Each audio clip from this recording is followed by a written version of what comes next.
All right, everyone. Welcome back to another episode of Wholesaling the Cool Way. I'm your host, Jasper Cool, here with my dad, Mark Cool. And for the first time listening, we like to go over our respective businesses on this podcast, share our wins and losses, kind of do a recap of the past week. And we're coming in. This is our first episode of the new year. So happy New Year to everyone. And typically Yeah, we'll kick it off with books or podcasts or anything else that we've picked up that's been valuable this past week. So do you have anything you want to share on that? yeah, sure. Um, I've done a lot of reflection over the last week because it's the beginning of the year. So a lot of that I've used ChatGPT. I've been playing with ChatGPT a ton. We've been talking about this offline. I don't know how much we've talked about it online, but if anybody's not using ChatGPT or ChatGPT or one of these AI services, I highly recommend it because you can have it support you and coach you on your goals or help you structure goals or plans for the year, business plans, whatever. And I've been doing a lot of that. So I highly recommend that. And then just for, health stuff, I've been digging into apps and mental health stuff. And there's so much out there that's available and all the things that AI can do for us now. It's really, I'm sure a lot of people have been doing this for the last year or two, but I'm just catching up. So I would definitely recommend anybody checking into what you can do with a site like ChatGPT and some of the AI powered apps and things like that. Um, Other than that, a couple of books this week. I was reviewing The Gap and the Gain, and because I did strategic coach last year, I got a. They give you these mini books which are really great. So I just was reviewing this week because it just like breaks it or synopsizes the gap and the gains concept, which is really about, if I can summarize it, it's just about if you are comparing yourself against an ideal or a future goal, you will constantly be frustrated, right? There's that whole concept of, Alex Hormozy says this. He's probably not the first one to say it, but a goal is an agreement to be unhappy with a certain area of your life until you get a certain result or something like that. I'm paraphrasing, Hmm. but the approach of the gap and the gain is that you build on your successes, and so you feel empowered and you feel successful every day. So like the micro habit that they talk about in the gap and the gain, and there's a full length book too, but it's about just counting three gains every day. At the end of the day, counting three gains and building on your success. And the idea is that if you're looking backwards to where you were, like where was I a month ago regarding this situation or this goal, where was I 2 months ago, 3 months ago, a year ago, even 5 years ago, like look, where was I, whatever time period. If you look backward and then you look at where you are now, you're going to feel empowered because you're going to see all the gain that you've made. But if you're always Hmm. looking forward and comparing against an ideal, you're always going to be unhappy. So that's the whole principle of it, is just like continuing to remember where you've come from, what you've already achieved, and measuring what you've already achieved, and even the rate at which you've already achieved it will build your confidence and give you more fuel to achieve future goals.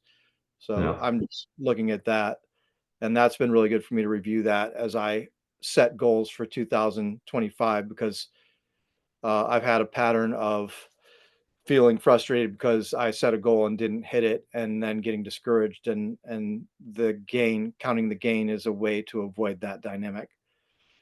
And I think, the point of that, for Dan Sullivan, is he deals with a lot of entrepreneurs, and a lot of people are in that boat of just like constantly striving, but not going, hey, last year at this time or 2 years ago at this time, this is where I was and this is what I wanted. I've done all these things, so Hmm. that's that. And then the other one I wrote down here that's kind of frivolous but fun is Banana Ball. Do you know about this? Savannah Bananas. No. So the Savannah Bananas are a minor league baseball team, and they're kind of like now they're almost like a Harlem Globetrotters of baseball. And so they wear bright yellow uniforms, and the guy who owns the team wears a bright yellow tux with a top hat, and they run the thing like it's a three-ring circus almost. It's like a carnival, and their whole attitude is to keep people engaged and keep people happy and to entertain and make baseball fun. And Hmm. the guy who founded it, the book called Banana Balls, I can't remember the guy's name off the top of my head, but he founded this, and he and his wife bought this minor league franchise, and they turned it all around, and they do have like a time clock on the game. The games are timed, and like the pitchers are timed, and but you can like steal first on bases on balls, and you can do guys do crazy stuff like they'll stop, they'll pause, and the whole team will do a dance, and then the pitcher will throw the pitch, or the umpires do dances and stuff.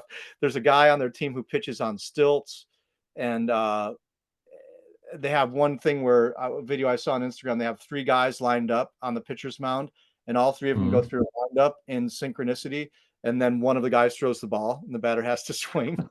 And like, but but the long and the short of it is the guy has made a really big enterprise of it, and the merchandise, they can't keep it on the shelves, and now he's getting people like the Red Sox executives flew him up to Boston to ask for his advice on how to bolster their attendance and their fan engagement like that. And, other big franchises are asking for him to consult. And it's just a really cool thing because his philosophy was being all about the fan experience, and improving things for the fans, and not and making a shift in baseball. And this guy is a former college baseball player. I think he played minor league. All the guys on his team are good athletes. They all played baseball, or some of them even played pro at some level. And he's even got now retired pros coming in to do cameos on the Bananas and like play some selected games and stuff like that. So it's become a huge phenomenon, and it's huge on like Instagram. It's giant. You'll see all these really fun videos. They do snippets of like portions of games and stuff. And anyway, just a really fun success story, and cool. I always appreciate stories of people thinking outside of the box and doing things differently. And he didn't do it for the money, but then the money comes because he acted out of his passion, and now he's getting a higher profile and selling out stadiums and selling tons of merch and asking to be a consultant for bigger franchises and all that stuff he never would have imagined when he was just like, hey, let's just make this fun and think out of the box and do things differently with baseball. So Yeah. um, I will say that the audiobook narrator is pretty bad, so I'd recommend doing the print version if you're going to check out the book. Yeah. Some audiobook narrators are just really bad, and this one is. So it's like pausing in the middle of sentences where there's no punctuation and stuff like that. It makes it less enjoyable to listen to. So I'd recommend the actual paper version if you're Maybe gonna. it's an AI or something. Yeah, I don't know, but it's just not like some audiobooks are read by the author and they're great. Some audiobooks are read by voice actors and they're great. And sometimes an author tries to read their own book and they're terrible, or somebody's hired to read the audiobook and they're terrible. So, the more audiobooks that come out, the more I see the difference between the quality of the narration and how that affects the way I enjoy the book. But yeah, that's all I've got for inspiration. Nice. I'll That's very turn it cool. over to you. I wonder if they play somewhere out here. I have to look it up, see if I can check it out. Yeah, they do tour, and it is similar to the Globetrotters. I think there's only a few other teams who are playing that style of ball right now, but I think Mhm. it's going to grow, and there's going to be like a bigger league where everybody's playing banana ball or whatever you call it, and they're going to be touring cities. Right now, I think they take two teams like the Globetrotters do, and they tour around and they barnstorm. Mhm. And then I think there are maybe 3 or 4 teams in the country as of the writing of the book who are doing it. So Okay. something like that. That's very cool. I have to look it up. What a fun idea. They do exhibitions in big stadiums. That was one of the things. I think they did an exhibition at Fenway in conjunction with his consulting. They went and did the whole thing there, and so they're doing it at bigger venues around the country as well. That's great. Yeah. Yeah, It'd be cool to watch them grow. It's very cool. like baseball meets the circus Yeah. in a way, or entertainment, the circus, whatever. Like Cirque du Soleil meets baseball or something, right? Yeah. Just crazy. Yeah, Well, that's very cool. Thank you for sharing. I had yeah. actually a kind of similar thing that I want to share too, so that's perfect. But one of these dudes I used to watch a lot more, who's a basketball like YouTuber. He's like a content creator, but only focused on basketball. He's grown quite a bit over the years, and now they've been collaborating with like ex NBA stars like Michael Beasley, Mario Chalmers, a couple other guys like that. They're fairly big names, but they're not playing anymore. And so now his vision for the next couple of years is to basically create like a pay-per-view for one-on-one basketball. I just thought that was such a cool idea. And like technically he's already doing it because he gets paid from his YouTube videos for doing that. But that's kind of his next chapter. So I thought that was really cool. And actually the name of their company and channel is the next chapter. But I just thought that was super cool. And like he's gotten a chance to play one on one with those guys like Chalmers and Beasley and stuff. And he's just basically matching up like players that are, very good players, but just not NBA players. So it might be like XD1 players or current overseas players or something. And they're just like finding these people and then matching them up against each other and just doing one-on-one games. So I thought that was pretty cool. But he said like in the near future they're gonna make it pay-per-view and then they're gonna be able to pay their players too. So it'll be like another avenue to make money in basketball. So that was pretty cool. Um, but yeah, other than that, I listened to a couple good podcasts this week. One of them was Ryan Pineda. He went on the Investor Lift. I really enjoyed that one.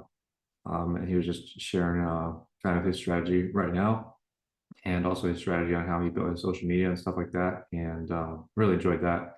It was cool to see a different side of him because we talked about, some people that are forward facing with their social media can be a bit much. But then when you get a chance to actually listen to them, it's really insightful and I get a lot out of that. So I really enjoyed that podcast on him and just kind of seeing like the real side of him. That was nice.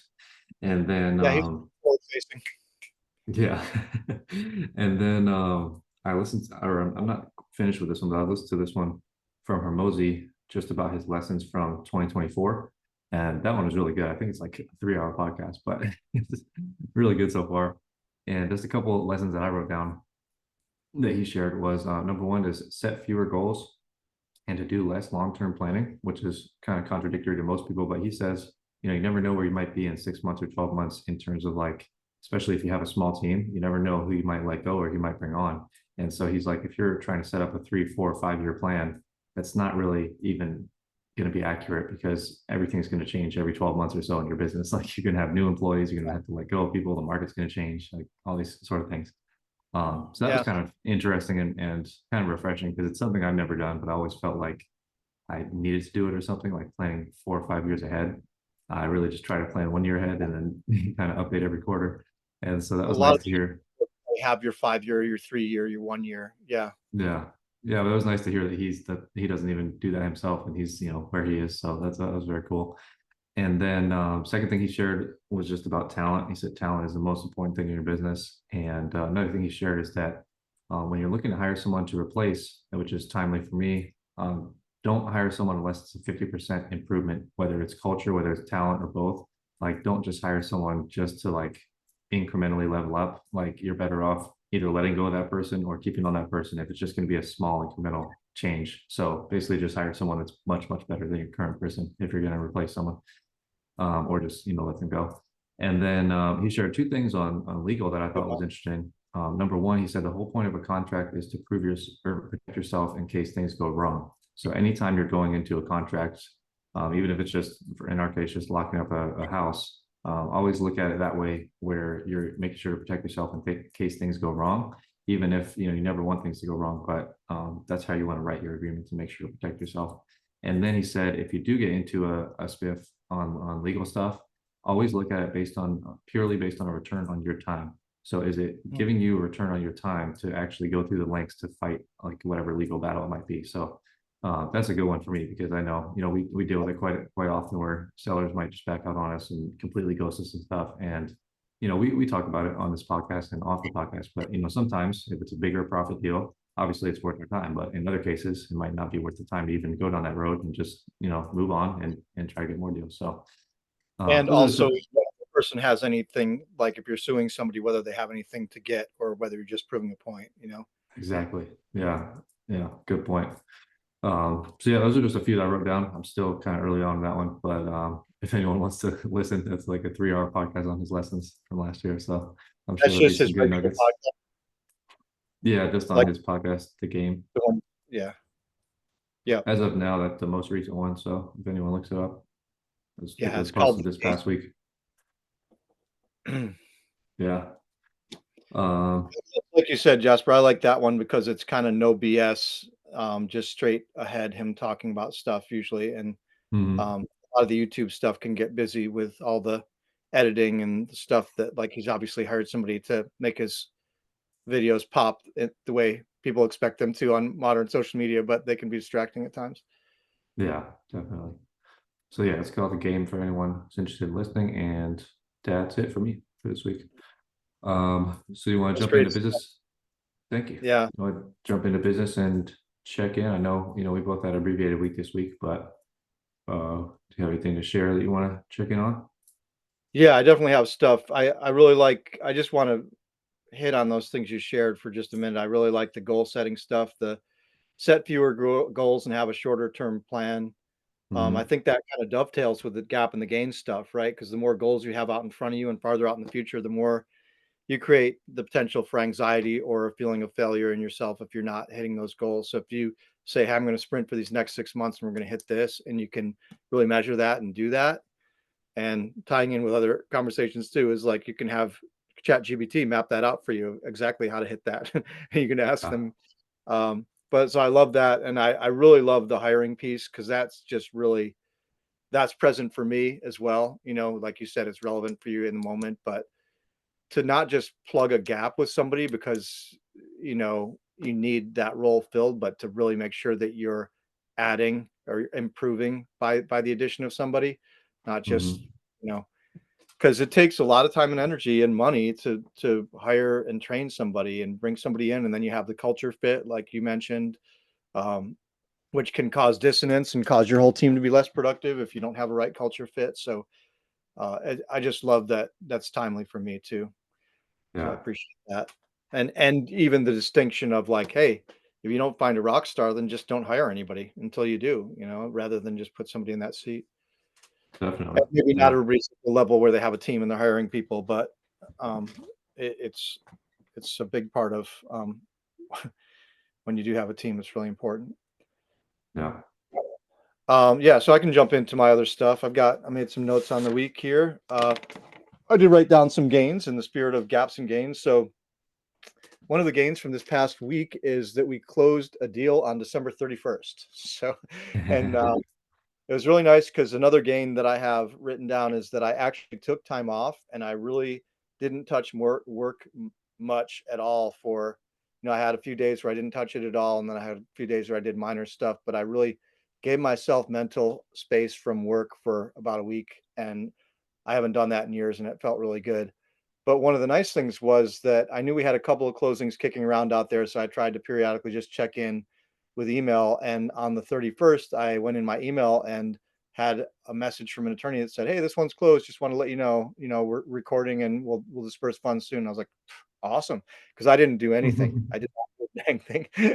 It's just like they just closed it. So and it was under the wire for 2024, which is nice to just add one more closed deal. So that gave us Hmm. 44 deals closed in 2024, and Nice.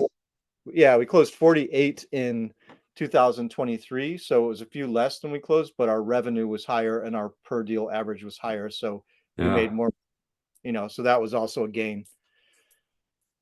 So that was nice. And then another Christmas miracle that we had, it was kind of a belated Christmas miracle, because I came back to work and I had been calling and texting this one seller because we had this deal sold and it was set to close. And it was one of our VIP buyers.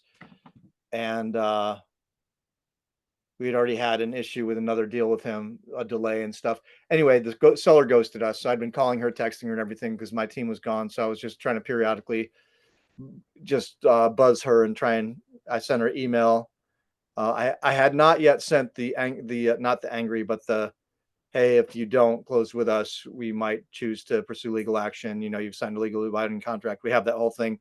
I was on the verge of doing that, and then we came back to work as a team on Thursday, the 2nd, and one of my team members posted to Slack, the attorney reached this seller and closing is scheduled for the 7th of January. And I was like, Nice. hallelujah. Because I'd been trying to reach out to this person. My acquisitions manager had been trying to reach out to her. She had been ghosting both of us. And then all of a sudden, the attorney reached out to her and she was like ready to go. So anyway, that was a big gain and another Christmas miracle. So I was grateful for that. Now that one can close this coming week. And then we have one, I mentioned this previously, but our estate file deal that we sold in July, sold last July, is going to close this coming week. So That's that's, great. yeah. And thanks again for the referral for Terrell, because he crushed that for us. And Yeah, he's then awesome. you suggested to me, Jasper, that I asked the buyer to split the cost of that estate attorney, and they did agree to that. So that was a big, that was more money in our pocket because of that, because it was a Hmm. chunk that we had to pay the estate attorney, $3,000. And then our another gain is Just Call is now live for us. So we talked about tools at our year-end episode last week, and I can update you that Just Call is on board now and online, and we ported our numbers over pretty rapidly from our other service, which was smartphone. We ported those numbers over in probably 5 business days ish. It was over the holidays, so it was kind of sketchy. But to their credit, the smartphone person I dealt with was very helpful. Once Just Call put the porting request, it's PORT porting request, into them to move the numbers over, and then they kept on top of it, smartphone, and then the Just Call people kept on top of it, and they got the numbers all moved over. And then it looks like there's a new regulation around 10 DLC where you have to have each number approved, or at least Just Call is making us do that. So we had to have like 8 numbers approved, but they got that done very fast. They got them approved within a day or two, and so now we're fully on board. And Jasper, I did have my operations guy look into it, and he said the integration with follow-up sequences and Podio is part of the integration that's already there. So we haven't Nice. yet to test it, but I told him we might have to use a Zap or something. He's like, "Oh no, it's part of the integration. It's already there." So we'll be fully testing Just Call this week. It'll be our first full week, but I'm excited to try it out because it is the UI is nicer and cleaner than smartphone, and it has AI features, and integrates with Podio. So looking forward to seeing what we can do with it. I think it's going to have a little bit more potential uh, as far as what you can do with it than smartphone. Hmm.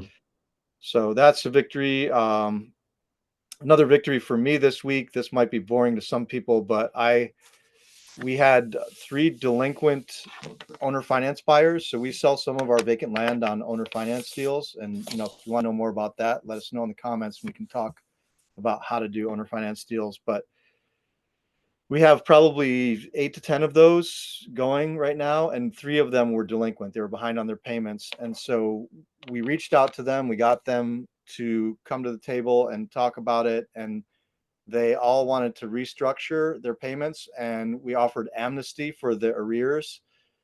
And all 3 of those have been restructured. We have one person yet to sign the revised promissory note, but that was a victory for me because it was kind of one of those things hanging out there of like, people owe us money, and we're not really organized in this realm about, when we started doing owner finance deals, we're like, well, what do we do if somebody's delinquent? We didn't really, well, we'll foreclose on them. We didn't have a system and a process for what we do and how we do it.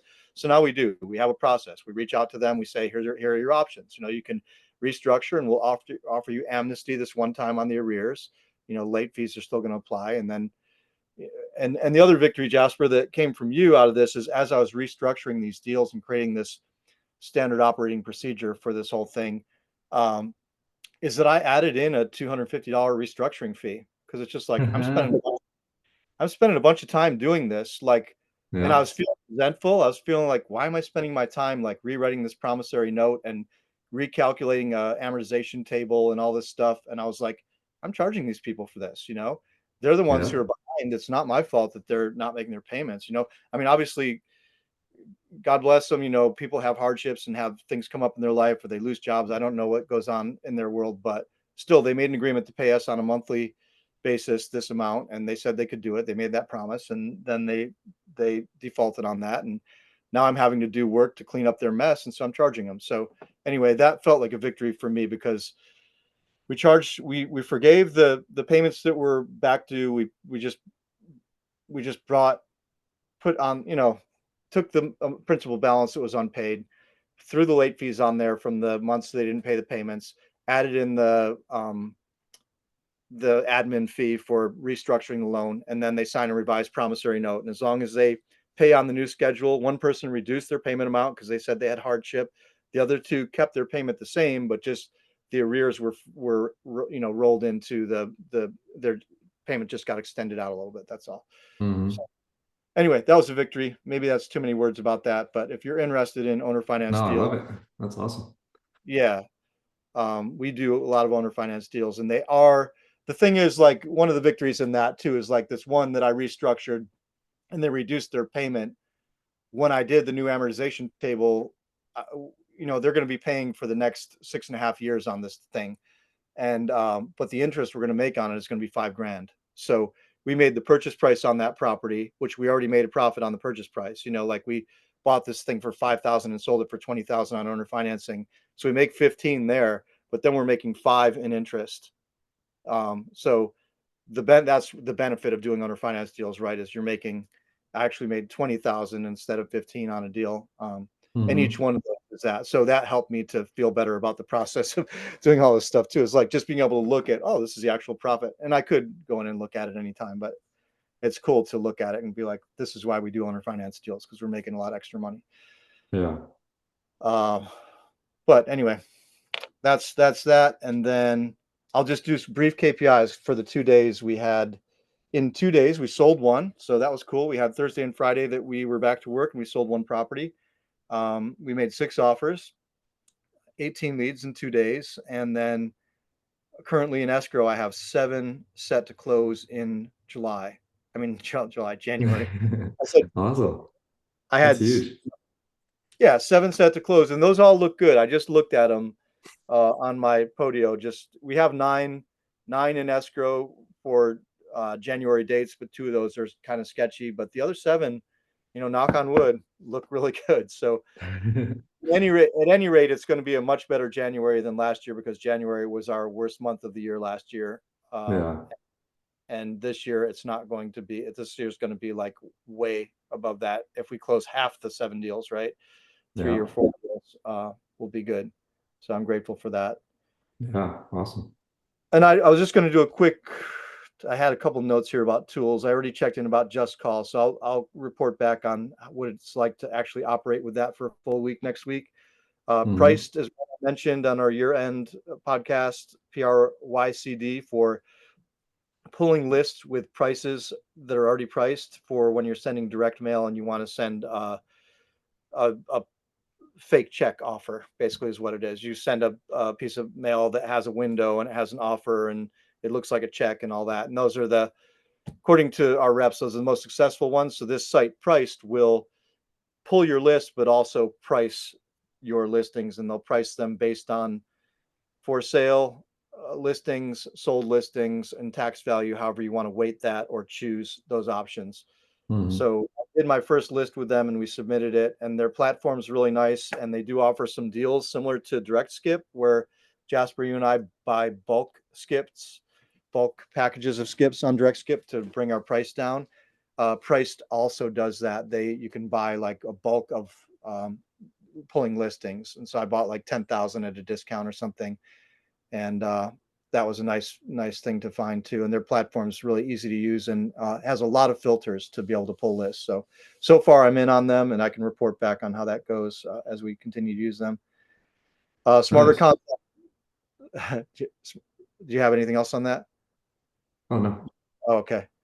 Smarter Contact Dialer so far is a dud. And I brought this up as like something I was semi excited about because the founder of Smarter Contact feels like he's found a way to hack cold calling and to make it more of a warm call in conjunction when you're doing an SMS marketing on a list, to do the cold calling in conjunction with that. And, anyway, he's got this whole platform that he set up called the Power Dialer and Smarter Contact, which is our SMS platform. So far, it's been a dud for us. So far, it's just been a lot of problems and not great support. And we actually moved our cold caller back over to Call Tools for those 2 days last week because we just couldn't get the Power Dialer and Smarter Contact to work well without having to go back and forth with support. So they gave us an introductory rate, and because we're the test cases, and I think I'm going to just cancel that and cut my losses and not keep trying to go down the road with them, because my opinion is that if you're going to try something in beta and have people be guinea pigs, you damn well better have support at the ready instantly and be correcting things in real time, and not just be like, hey, we'll get Hmm. back, Ken, or we got your message, we'll let you know, that kind of shit, because that doesn't work. So anyway, Yeah.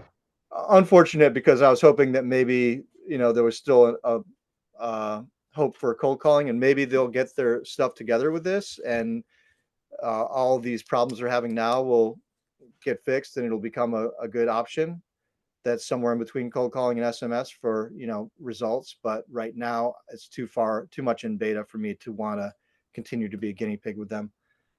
And I think that's it. Yeah, I already mentioned ChatGPT, which has been a huge help with starting the year and planning and goal setting and reflection and stuff. So recommend anybody who's not using that, you can get it for free. Definitely jump in and use it.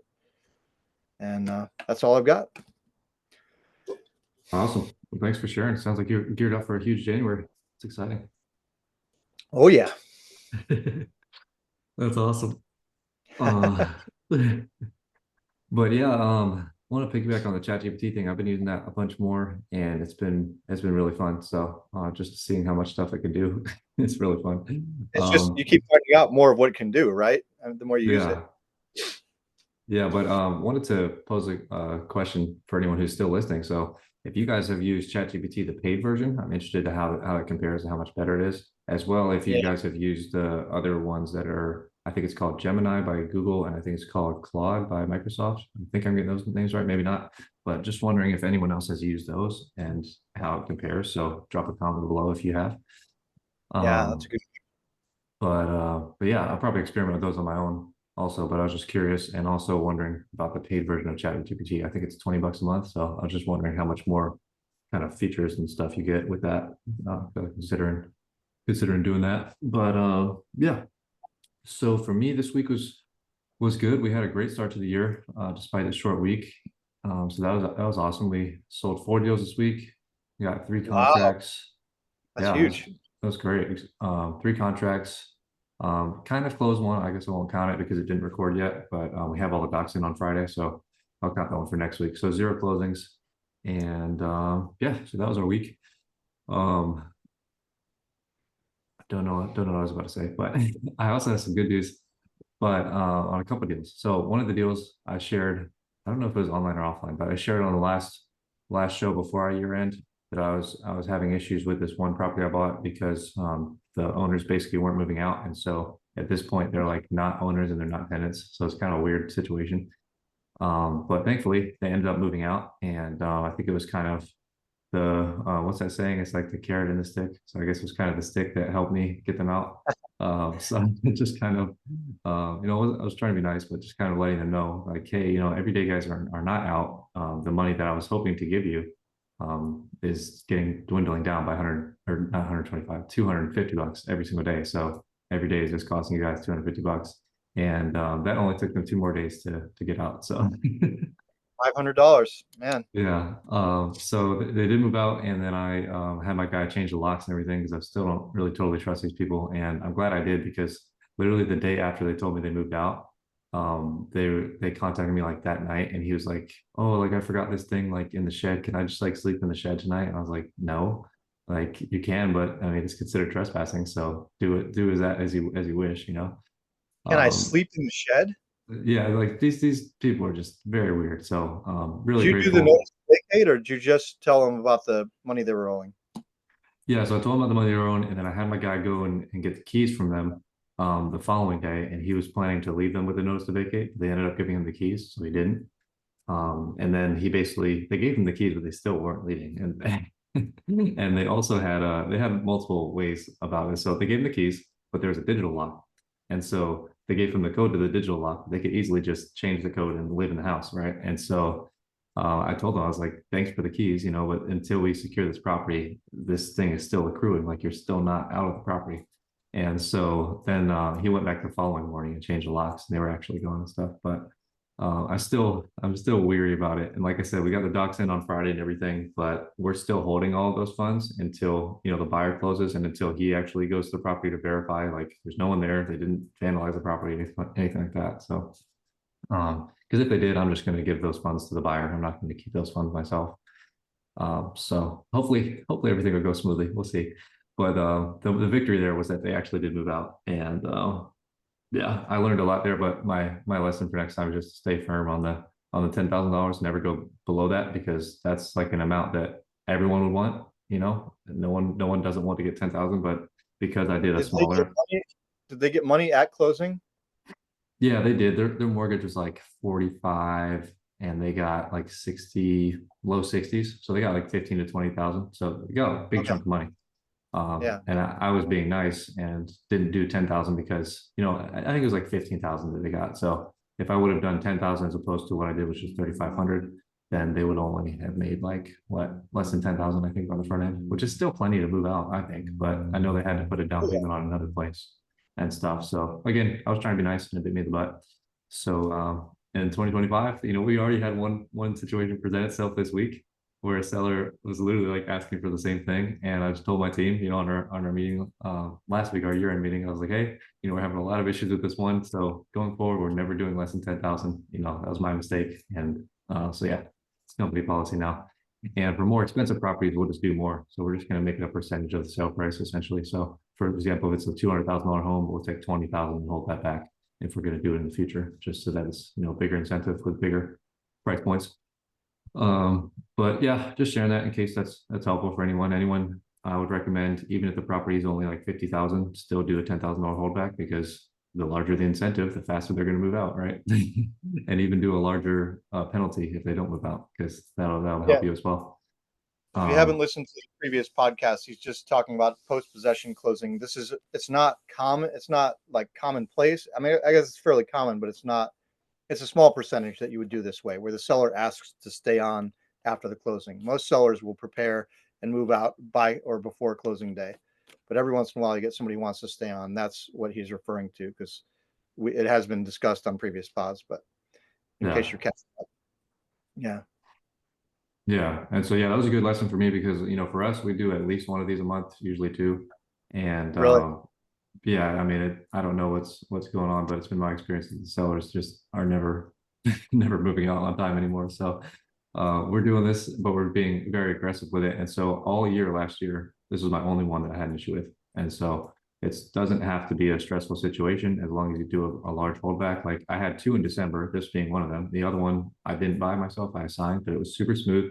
She only needed 7 days after closing. We did the 10,000 holdback. She was out on time. She gave the buyer the keys, super smooth. And yeah, that's what every single one of my ones last year has been. The only person who went over actually went over only by 1 day. And so we just waived the fee for her because, she only went over by 1 day. yeah. And so, yeah. So, I mean, don't be scared from my experience. I'm just sharing it for anyone listening so that you don't do what I did, but it can be Yeah, done very effectively. come back to bite you on the butt sometimes when you give, and especially I think there's a personality in there too, right? There's a type of personality who's asking you to give, Hmm. and that's a red flag, because then you'll end up getting in trouble by giving, right? Like Absolutely. it's Yeah. starting to read some personalities, because like I can reflect back, not to make it about me, but just on my hoarder situation, because, oh, could you help me move? Could you move my stuff? And they're asking for more and more and more. And then we get to the house and the house is full of junk, right? So Yeah. it is a personality thing. So just pay attention to personalities that you're dealing with too. That's all I'll say Yeah. on that. Great point. Yeah. And I don't know if I told you, I actually posted this story online, but they actually left chickens and a turtle in the house. Wow. And so like that's the type of people, they didn't even care about their animals. And I know chickens might not be considered pets, but they literally just left the turtle in the house. And so, Yeah. thankfully my friend has young kids who change the locks for me. And he's like, I'll take a turtle, my kids will be happy. So thankfully, the turtle's fine. And the neighbors really actually wanted the chickens. So it all worked out, but it's still kind of weird. Like who would Yeah. just do that? Like you're just leaving your animals like that. I don't know. It's kind of weird. But anyways, Yeah. enough on that. The chapters behind me. So it's nice to start the year off with a win on that. And then another huge win for me was that the documents that were sent from Italy 4 weeks ago are finally in Raleigh. And looks like we'll be able to close that this coming week. So that's great. And That's then, awesome. yeah. And then another huge victory for me that I'm just noticing, just this first week. So we got 3 contracts this week, which I shared. 2 out of 3 of those contracts are from online leads. And so that's super exciting for me because we just started this about 2 weeks ago.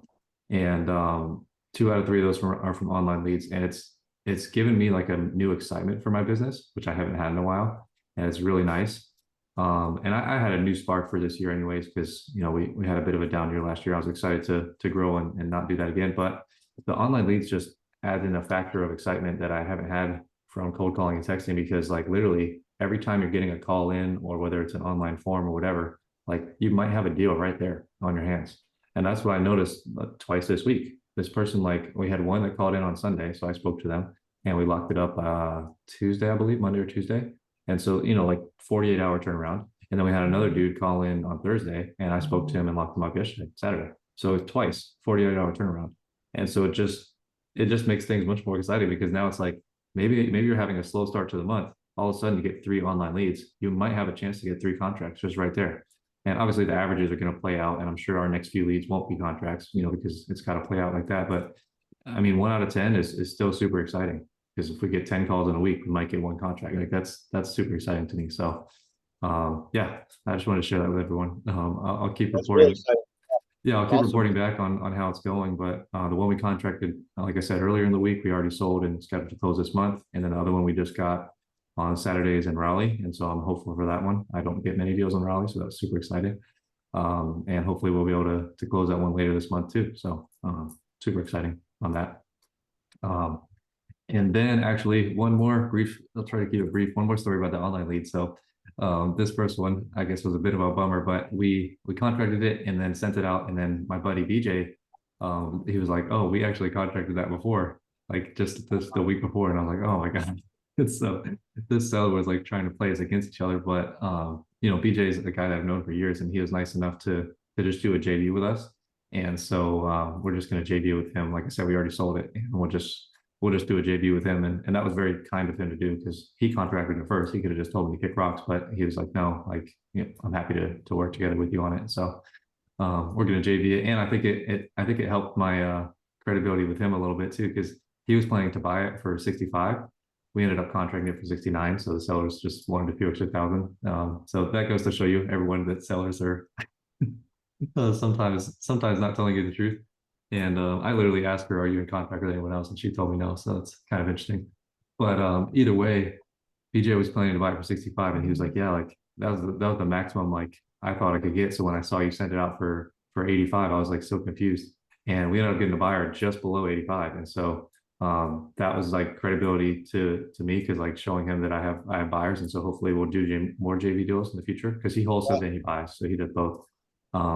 But also just testament to the buyers that I'm working with, a testament to investor base, and to easy texting, because all those 3 things, we got like 10 offers on this property within 1 day, sold it within a day, less than a day.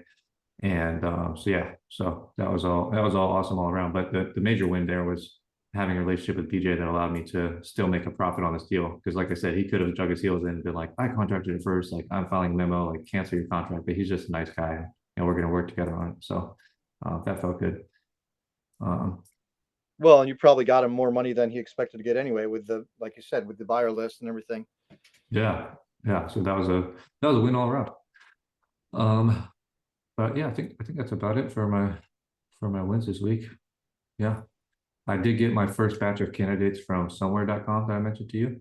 And Yeah. they weren't like outstanding, but I did give them feedback, and they're hoping to send me another batch this week. So it looks like they send in batches of 5, which is nice. They get to review a bunch of people all at once. They have their resume, they have a video introduction, all that stuff. So looks pretty cool. So hopefully with them I'll be able to find someone by the end of this month. Do they have their like computer stuff too, like Rapid Assistance does? They do Their not. They do not. That's a good question. I could I Rapid could probably Assistance ask them has to. their computer set up and their, whatever megabytes per second, all that stuff. Yeah. Because it can be an issue with people. You get somebody who has an internet connection that's going in and out, and with a lot of downtime and stuff. Yeah, that's a good point. Yeah, I'll have to ask them for that. If I find someone who I'm really interested in hiring. But right now they're targeting South America and South Africa, which is cool. Because I told them that I would love to have someone who's bilingual, because this is a position who's going to be, conversing with sellers and buyers.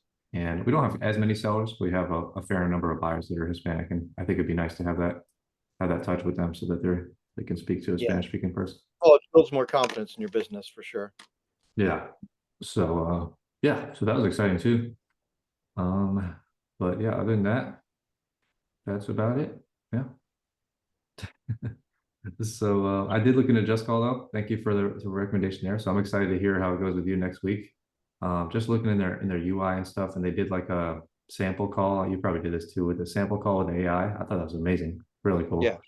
cool. Um, and so I don't think it's at the point right now. Like I was when I first listened to the sample call, I was like, maybe I don't need to hire someone. I could just train this AI thing. But I don't think it's quite there. But I think it definitely can be someone who takes inbound calls and filters them and then Exactly. forwards them like kind of like a secretary role. Yeah. So yeah, so that's super exciting. So I'm probably going to switch over there too. Just want to hear your feedback next week after your first week, using it. But I'm Yeah. probably gonna be switching over to them. So that's pretty exciting. And it was cool. Like I was just playing around with it because I'm on the free trial, but I was just playing around with it, and they have you probably saw it too, but they have all these different voices you can choose the AI agent, and they have different names and stuff, and it's really cool. so, Yeah. so They yeah, have the AI does the call analysis too. Did you see that? yeah, Where it analyzes like opportunities within the call or action items, things like that. And it'll even create a follow-up, like follow up with this based on this action item, that kind of stuff. Pretty cool. yeah, very cool. And I don't know if you looked into this. It might be the same as a smartphone dialer, so maybe not a fit for you, but they do have the sales dialer. I saw it built right in. So I don't know if that's for outbound or if it's only for your warm leads, but I did notice that too. So maybe that could be Yeah. something. Yeah. But yeah, so I guess that's about it. So I guess the focus of today was AI and and starting the year off strong. But yeah, definitely anyone who's listening this far, if you have any AI tools that you're using, we'd love to hear about them, whether it's like a soft phone like Just Call, or whether it's ChatGPT or competitor or something. We'd love to hear about those. So feel free to drop your comments. And if you have any questions for our next episode, drop them below. And I guess we'll see you on the next one. Yeah. Thanks for listening.